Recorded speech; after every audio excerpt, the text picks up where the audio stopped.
Cet après-midi à Aubervilliers, les têtes d'affiche n'étaient pas les têtes de liste, mais bien les ministres. Arrivés en bus et en jean, les membres du gouvernement voulaient donner une image décontractée de ce lancement de campagne.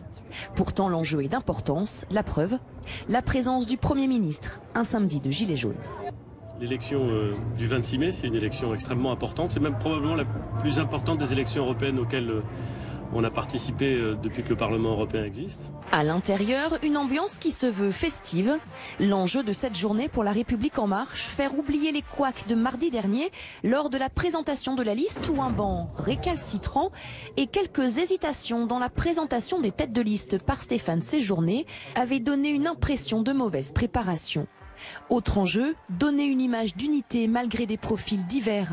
Comme cette accolade entre Pascal Canfin, l'écologiste, et Jérémy Deserre, le président des jeunes agriculteurs, que beaucoup disent éloignés, notamment sur la question du glyphosate.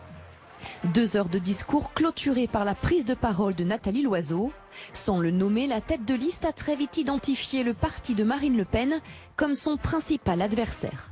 Alors certains aujourd'hui voudraient remonter le fil du temps. Ils veulent revenir au nationalisme, aux démons de l'Europe, au temps du sang et de la haine, à ce qui nous a fait tant de mal. À moins de 2 mois des européennes, cette fois c'est sûr, la campagne est bel et bien lancée.